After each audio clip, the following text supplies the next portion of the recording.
time for my week 6 report of my 12 boots in 12 weeks challenge. If you're not sure what that means, keep watching, I'll tell you.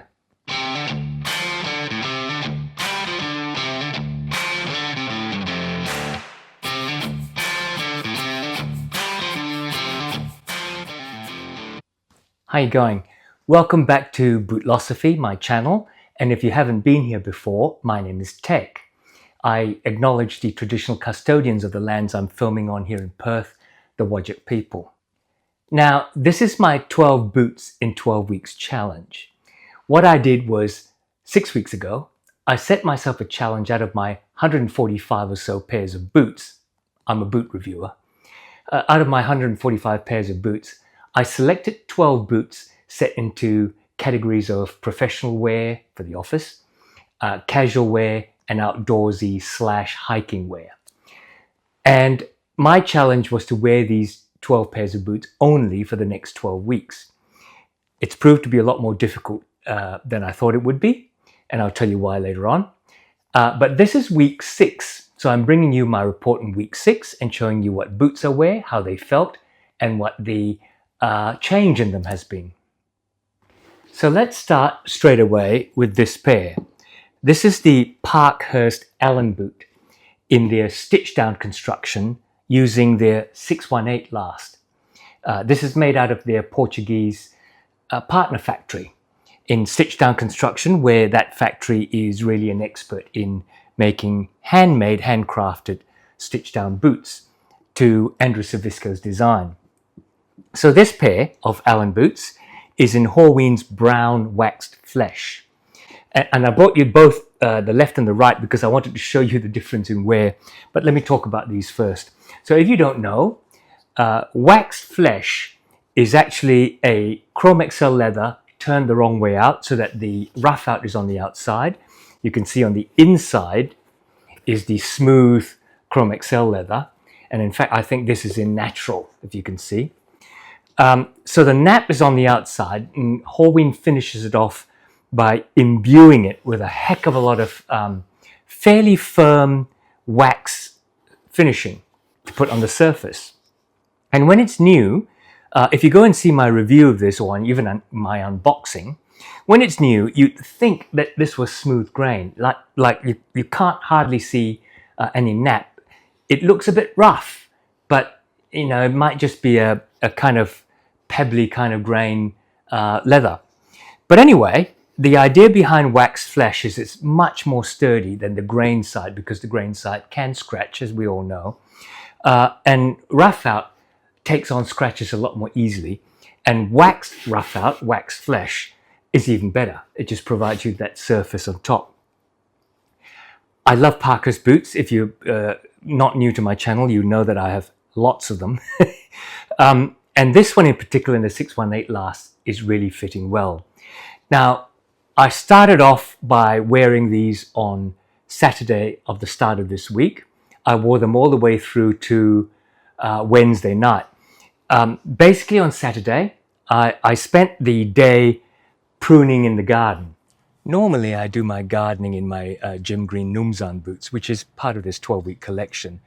But because I wanted to see what the patina would be like as the wax and the wax flesh wears off, I thought I'd actually wear these. It's not going to be very heavy gardening. I'm just going to be pruning this orange tree. We have a couple of fruit trees, an orange tree and a lemon tree. And after the harvest, it was time to start pruning. And I spent, I think it must have been a couple of hours going up and down ladders and moving in and through those trees. Now, admittedly, that wasn't like extremely hard yakka. I wasn't building a wall or plastering anything, but it was up and down, and it did get quite scratched around a little bit, which I'll show you in a minute.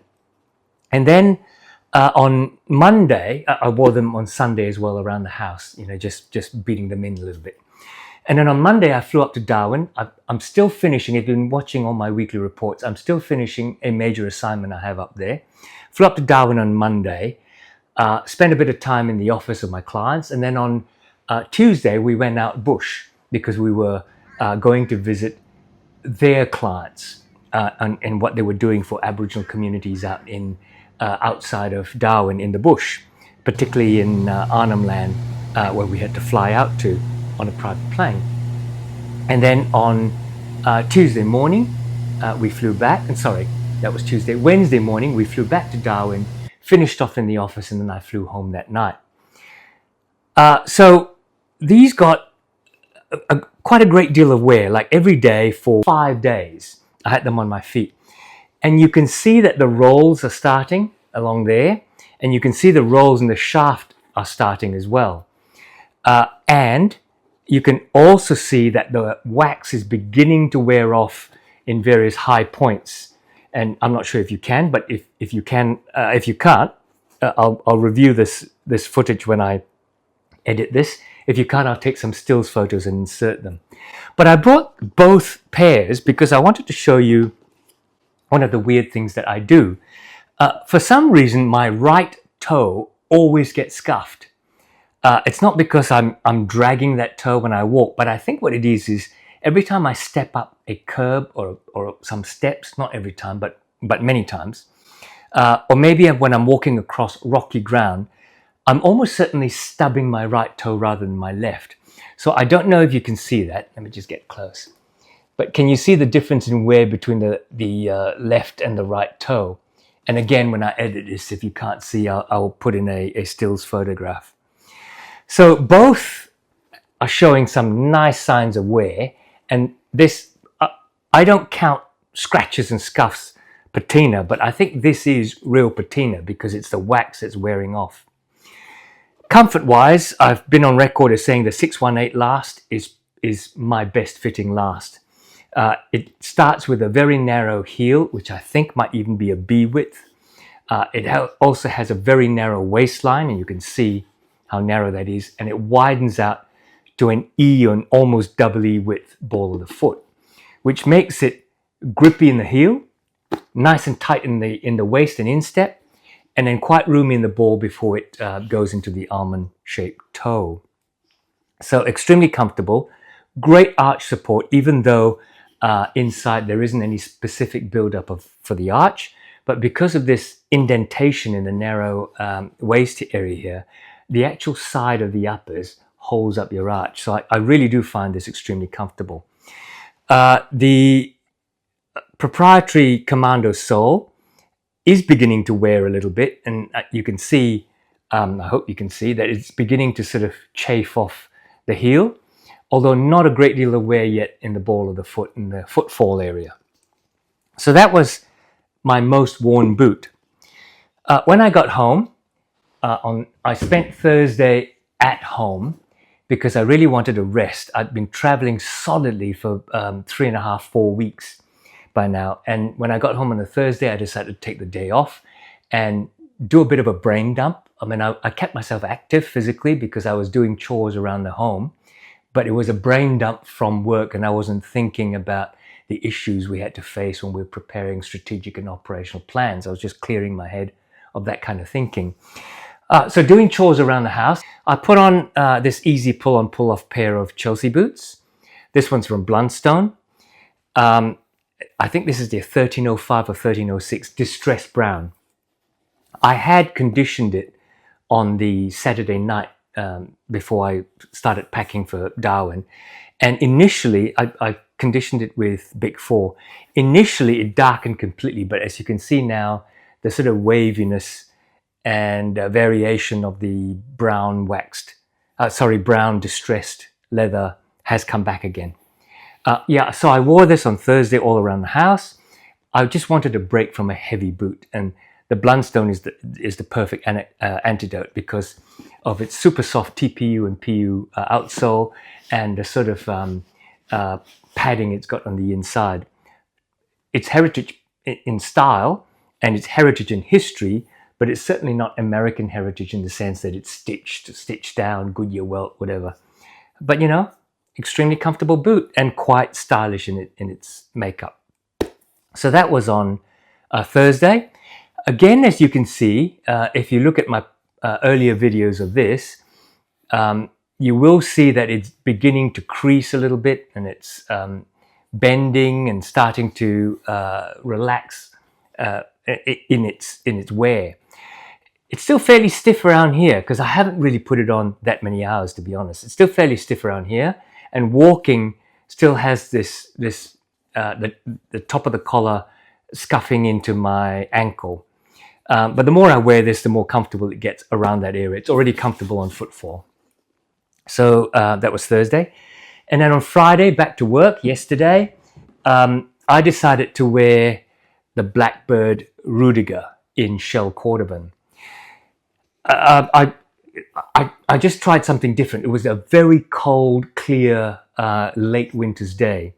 So I put on a pair of dressy wool pants, dark charcoal grey wool pants. I put on a crisp white business shirt. I put these on. Now I was about to put on a dark black or dark grey blazer. And I thought, you know what, it's a bit cold and this color's really nice. I put on a flight jacket. I forgot to take photographs, but it turned out to be really good because the bottom half was quite dressy, the business shirt was quite dressy, and I had on an undistressed, I think it's an A2 leather bomber jacket. So to report on these, firstly, in the unboxing video of this boot, somebody once said, "Oh, it's a fairly cheap price for a shell cordovan. Are you sure it's true Horween?" Look, Blackbird is an international brand. I really doubt if they're going to fake a Horween shell cordovan, call it Horween shell cordovan, and not be sued by Horween. But just in case, here's that Horween stamp in there. The second thing someone said from the unboxing was, "Oh, are you sure that's really shell cordovan? And if it is, it's probably covered with something because it's so uniform in its color." And I've seen others, he said, where there's lots of variations. Well, a couple of things.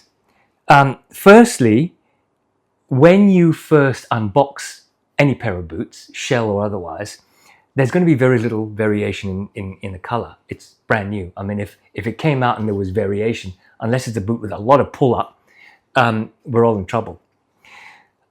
And in fact, the more I wear this, you can see, maybe not in this light. Again, if you can't see it too well, I will put some stills up.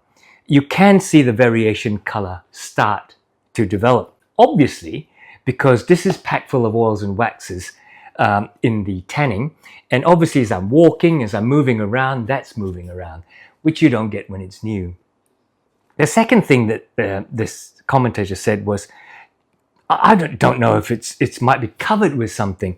Can you see any hair follicles?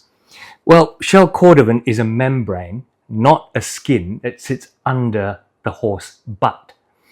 So you're not going to find any hair follicles. Hair does not grow in the membrane or the muscular part of your butt. So that's out of the picture. Then he also said, and in most other shell that I've seen, there's sort of variations and almost textural, almost tortoise-like in design or in shape. And again, I think what he was referring to was probably horse butt, which is the leather that sits on top of shell cordovan on the horse. And the reason that has variations is because when the shell has been stripped off it, there's some shell left over, and it creates that sort of rippling effect. So yes, this is shell cordovan. And I brought you a pair, one of the boots from my Alden Color 8 shell cordovan. And again, if this doesn't show too well, I'll put a photograph here as an insert. You can see quite clearly this is older, but much darker. And this is definitely showing the sort of more purpley burgundy type color coming out of it. Alden definitely puts a coating on top of their shell cordovan. Nick Horween says so. He says they won't tell him what the formulation is, but they definitely put it on. And you can tell there's hardly any variation in color, and it's much, much darker. This, on the other hand, I think the more I wear it, the more the luster is starting to come through. It's like a surface of burgundy, but there's a luster behind it, which is really starting to come through. The creases, it rolls rather than creases. And sometimes in boots with with really well clipped leather, they will roll, but it will also have creases in very fine crystalline sort of texture. In this, even though there's these rolls, there is no crease. There's no crystalline texture. It's just rolls. Lovely stuff. I'm not a shell quarter expert, but go and watch a channel like Shelvedge and you can see the differences there. So, patina wise, I think this is coming along really nicely. Again, not many hours put into it, but the more I think hours I put in, the more it's going to roll and show the wear. I think this is developing nicely. Comfort wise, as I said in my earlier videos, this is really one of the most comfortable lasts I've had as well. Fits me really nicely and is quite a stylish boot for that last. Lots of leather and cork and stuff underneath, and under the heel is a little foam padding, so that really helps with shock absorption. Again, a little bit of wear showing in the heel, and I'm finding that as I wear these 12 boots more, I'm getting a lot more wear in them now than I ever had been when I wore them, you know, I don't know, once a month or something, if that. So there you go. Those were the 3 boots I wore this week. Let's try and summarize now. I am finding that choosing 1 out of 12 pairs of boots a lot harder than choosing 1 out of 145, because probably something like 130 I almost never wear, except every now and then I go, oh, I think I might try that one on. And it might even be once a year. So to know that you had to wear all 12 at some stage in 12 weeks was actually quite stressful. And I'm not sure now that I chose them in the right categories. I chose a professional pair that was useful because I go to the office all the time. But these last few weeks I've been traveling up to the north of Australia a lot.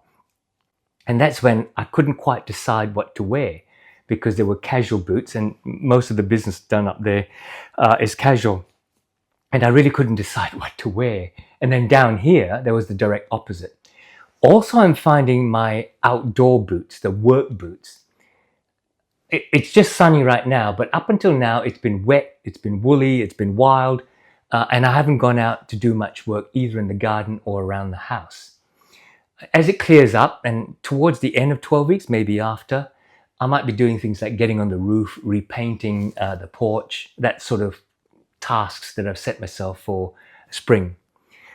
So right now, I'm hardly wearing my work boots. But next week, I'm back in town. I'm not traveling anymore. And I might spend a bit of time in some of my tougher boots, maybe the Jim Green Numzan. And then there's the NYX Overlander, which I haven't been in for a while because I haven't been out for walks and things. So we'll see. So that's it. That's the end of that. If you're not sure what the hell the series is about, go to my channel and go look for the playlist 12 boots in 12 weeks, and you can follow it from the introduction on to weeks 1, 2, 3, 4, 5, and this one should be on there as week 6, and then you can follow it from there. Of course, the best way is if you subscribe. And if you like this video, rambling as it is, go and click on like. That'll get YouTube to recommend more videos like this to you. So that's the end of this. You take care out there, and I'll see you next week.